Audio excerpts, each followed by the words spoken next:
बोला बोला छठी मैया की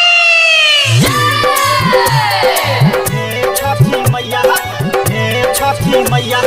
गोदी में लाला डीजे लाल बाबू राजा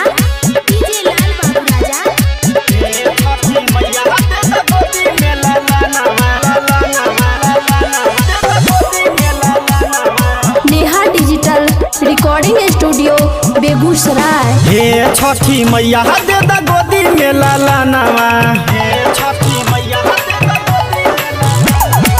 हे छठी मैया दे द गोदी में लाला नवा हे छठी मैया दे द गोदी में लाला नवा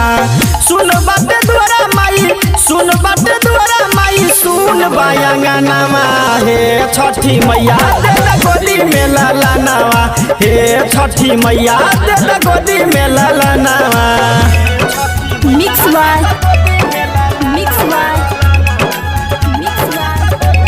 Neha studio DJ Lal Babu Raja studio DJ Lal Babu राजा। बोला बोला छठी मैया की सुन ले बानी दानी हऊ औरज पुरा द अपने ई बेटी के जियरा जुरा द अपने ई बेटी के जियरा जुरा द सुन ले बानी दानी हऊ औरज पुरा द अपने ई बेटी के जियरा जुरा द दिन रात देखी बस एके गो सपनावा हे छठी मैया दे द गोदी में लाला नवा हे छठी मैया दे द गोदी में लाला नवा मिक्स बाय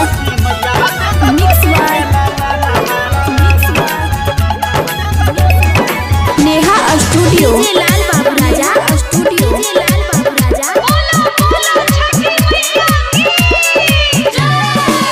हर साल दुआरा पर सुन माई आइब कबो न राउ रूप कर्म भुलाइब हर साल दुआरा पर सुन माई आइब कबो न राउ रूप कर्म भुलाइब सोनू सचिन से पवन पुरविया से गवाइब भजनवा हे छठी मैया दे द गोदी में लाला नवा हे छठी मैया दे द गोदी में लाला नवा। नेहा